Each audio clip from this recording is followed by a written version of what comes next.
pada dasarnya orang belajar terbang itu kan nggak pakai mesin. Dulu orang berpikirnya terbang itu hanya butuh sayap. Iya.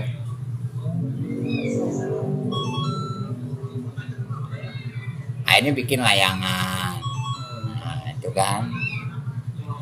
Nah, baru dipakai mesin itu belakangan.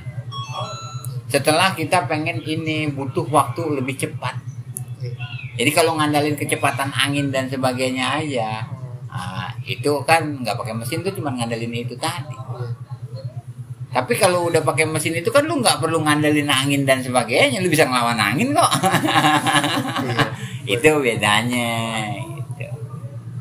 Nggak bisa nih gini kita kalau cuma ngandalin angin aja. Iya. Harus bikin sesuatu.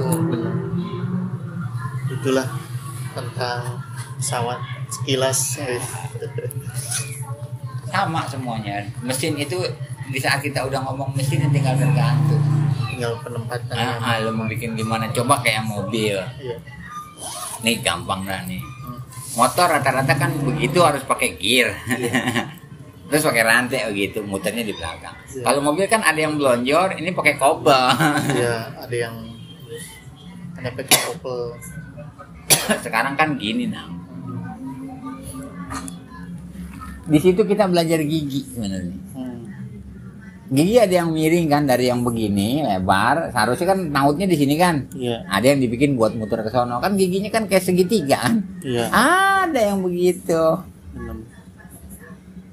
Dan ngitung giginya itu juga kan susah. Secara global ya kita belajar rasio dan sebagainya itu bisa. Tapi kalau kita punya kemampuan untuk merubah itu menjadi tingkat efisien itu yang susah. Dan ini yang dipakai buat apa? Contoh kayak mesin. Mesinnya itu udah dibikin sama orang yang bikin mesin pasti bisa. Tinggal memanfaatkan tadi yang gue bilang. Buat pesawat helikopter lah misalnya. Itu kan jelas-jelas ke atas muternya. Iya. Itu kan pasti ngandelin gigi nggak pakai rantai. Iya betul. Dan ngitung ini kalau putaran mesin sekian, kipasnya kira-kira muternya seberapa gitu. Iya. Itu orang-orang khusus yang memang dia ahli banget rasio tuh kalau dihitung-hitung pasti. Iya, pastinya.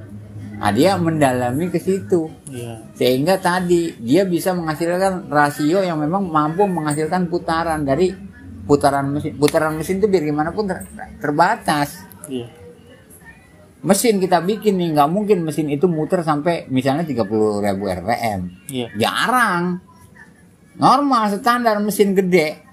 Itu kalau di mobil aja kan kita cuman 7, 8.000, 9.000 RPM. Iya. Benar. Kalau di motor itu RPM-nya paling 12.000. Iya. 12. Kecuali motor balap udah bisa sampai 16.000 kan gitu. Di sini sebenarnya sama.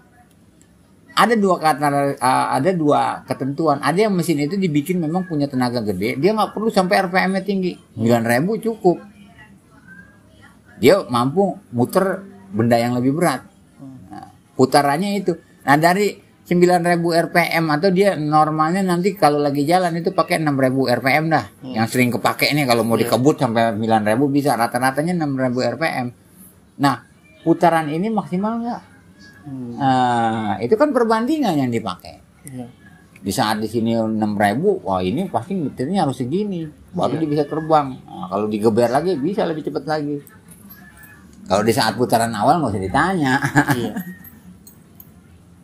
Dan itu susah, gue juga nggak ahli rasio, tapi cara penghitungan itu dipakai. Dan bidang itu juga di saat kita mau larinya kemari, itu lebih dibutuhkan. Iya. Benar. Ketimbang orang yang bisa bikin mesin sendiri gitu. Karena mesinnya mah udah standar gitu.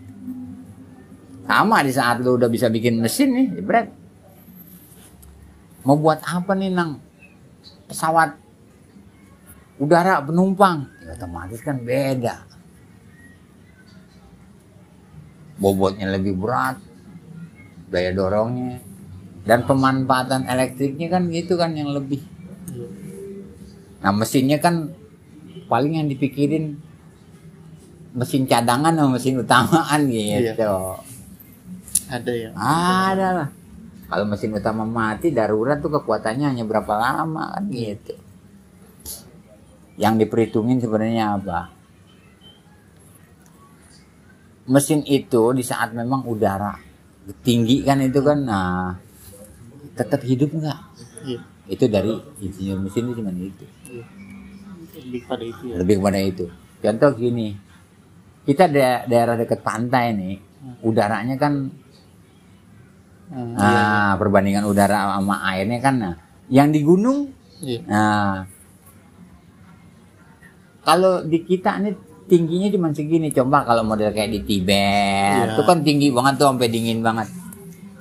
Di sana tuh nggak bisa, nah kalau mobil pun mobil gede cc-nya. Mobil kecil nggak akan bisa. Kalaupun kecil paling nggak sekecil-kecilnya berapa cc. Dan terus bahan bakarnya, karena tingkat kelembapan yang tinggi, kalau bahan bakarnya jelek nggak mudah kebakar. Itu lagi nanjak juga nggak kuat nanjak. Iya. Benar. Kalau buat kota kayak begini bikin mobil, Iya. Enak, paling enak udah Indonesia. paling emang. enak.